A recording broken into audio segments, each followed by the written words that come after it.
All right, guys, welcome to practice episode number 21. Gotta love it, practice number 21. We're going to get started today. By the way, I'm recording this immediately after the season began. So if you'll notice, the left tackle currently playing, fortunately for us, is Marcel Jones, who's now healthy back as he was originally our backup left tackle. Sitting at 76 overall. So not a dominant player, but the first game of the season, which we just played, spoiler alert, well, just simulated, but the team just played. Spoiler alert, it went well. I'm just going to say that, leave it at that. Fortunately, because Jason Slowey was actually our starting left tackle last game, which is messed up because Jason Slowey, if you guys check out the PDFs and you guys are up with the team and you know everything, is our backup center. Because the reality is with Eugene Monroe being hurt and out for the season, and on top of that, Marcel Jones being out for the last game, and Bruce Campbell, who we brought in to start at left tackle this season in a trade with the Oakland Raiders, we had no left tackles who were healthy. So fortunately, the reason that's pertinent for practice is that you guys can see Marcel Jones is back, number 70 at the left tackle spot. After an interesting start to the campaign. Anyways, let's talk about practice today. We got practice. This is tied up on offense. There you can see slot back Cecil Shorts with the 11-yard reception.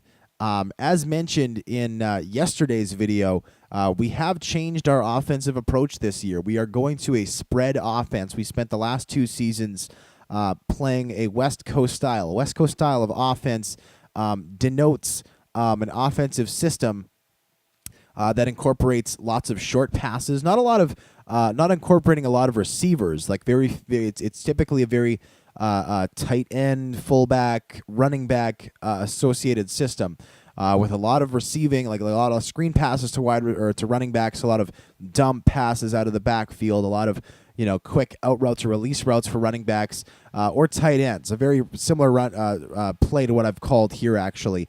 Where the running back runs underneath, that one's swatted away, and the tight ends simply evacuate, and the wide receivers run curl routes. It's about basically using the passing game as you would almost a running game.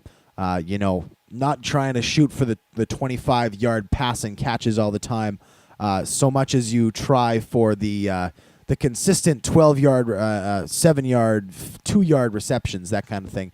The spread offense is much more about it's still not focused on running and gunning and getting huge gains time after time, but it does focus on getting more receivers into the game.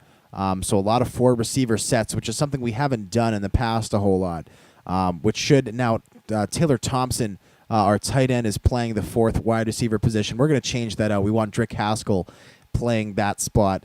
However, the reason for doing this is that typically, teams who run the West Coast have receiving backs, which is what we have right now with Denard Robinson starting. However, another thing that it's about is it's a reason you do it is when your quarterback lacks elite arm strength, because guys who don't have crazy arm strength, if you want to think about guys in that nature, you were talking about a guy like Chad Pennington, or for guys who are currently playing in the NFL. Guys who run the West Coast without truly elite arm strength. Maybe you think of, I want to say Ryan Tannehill, but I don't think he really has that accuracy. But a guy like Mark Sanchez would have to play in a West Coast style to really be effective, because they just don't have the zip in their throws, so to speak, to run and gun with other teams. And so that is what we're trying to do, because Juan Delian, who made a beautiful run there and slid for 3rd and inches, which is a great place to be when you're trying to kill the clock. He has that arm strength. It's not elite arm strength, which is, again, why we're not running and gunning like Joe Flacco and the Baltimore Ravens.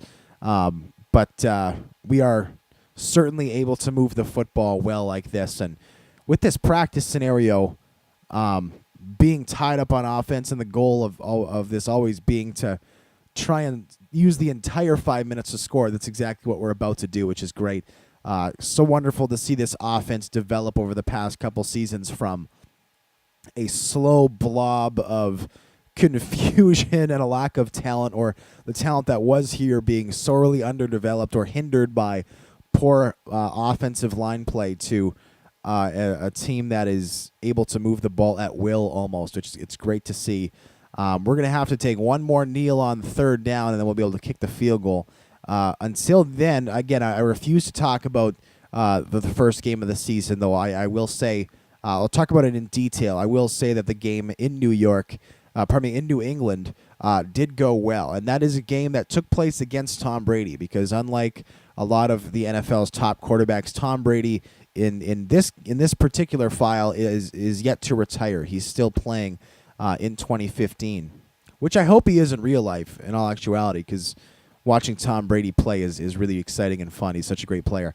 So the Jacksonville Jaguars have a great first game of the season, despite Jason Slowey, their backup center, starting at the left tackle spot. Fortunately, for the next couple weeks, Marcel Jones will be there before Bruce Campbell eventually comes back for, I think it's week 4. He'll be healthy. So here we go. Justin Tucker into the game, 2 seconds left. He puts the ball up, and that is good practice scenario win for the Jacksonville Jaguars. Till next time, I'm Tuxedo T-Shirt, and I'm out.